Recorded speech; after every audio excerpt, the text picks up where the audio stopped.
Thomas's tricky tree. It was the winter holiday season. All the little engines on the narrow gauge railway were very busy. Skarloey was pulling cars of holly and mistletoe from the woods. Mighty Mac was taking vacationers to the mountains. And Sir Handel was taking a special present to the wharf for Sir Topham Hatt. It was the winter holiday tree. Thomas was very excited. Sir Topham Hatt had chosen him to collect the tree from the wharf. He was to take it to the town square in time for the winter party. When Thomas arrived at the wharf, it was very busy.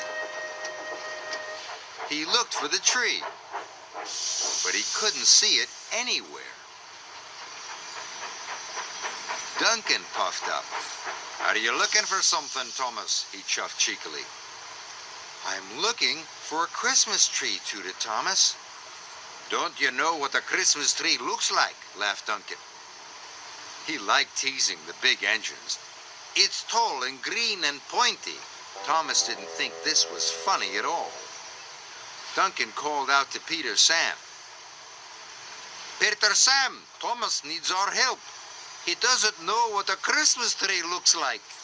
"Of course I do," huffed Thomas.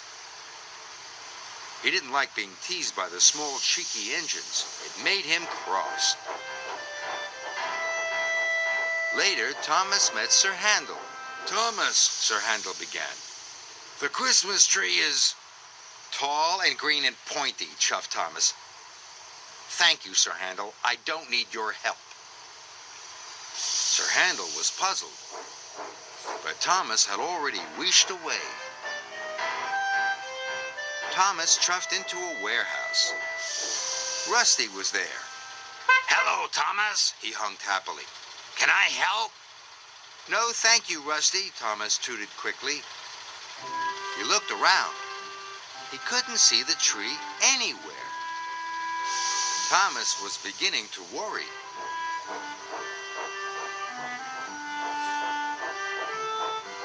Thomas chuffed into another warehouse. "Hello, Thomas," whistled Skarloey. "Can I help?" Thomas didn't want to be teased by another little engine. "No, thank you, Skarloey," he puffed. Then he saw it. A long, pointy load on a flatbed.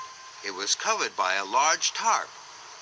"I found it," tooted Thomas excitedly. "Sir Topham Hatt will be waiting for this tree." "What tree?" Skarloey whistled. But Thomas had wished away. Thomas raced out of the warehouse. He had a very important job to do, but he was puffing too fast.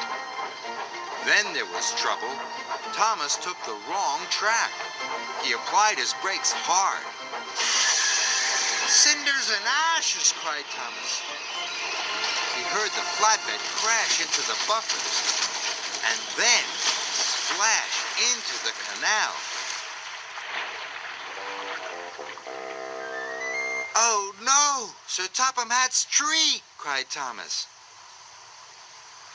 "It's not a tree, Thomas," whistled Skarloey. "That's what I was trying to tell you. It's a load of pipes." Thomas's cheeks turned red. "Sir Handel delivered the tree this morning," Skarloey added. "So only he knows where it is," puffed Duncan. Thomas was a big engine, but he couldn't have felt smaller, and he couldn't have felt sillier. The quayside cranes lifted the pipes out of the water. Thomas was worried. It was getting later and later. Thomas knew there was only one engine that could help him, and that was Sir Handel. He chuffed quickly away. Thomas had to find him and ask him where the tree was before it was too late. Thomas's boiler bubbled and his axles ached as he raced towards the transfer yards. He thought Sir Handel would be there. And Thomas was right. Sir Handel was there. "I've been a very silly engine," Thomas wished. "I didn't want to listen to you. I thought I knew better than the little engines, but I don't." Sir Handel listened carefully. "I need to find the tree," Thomas puffed, "and there's no time to lose." "Of course I'll help you," chuffed Sir Handel. "Follow me, Thomas." Thomas's smile stretched from buffer to buffer.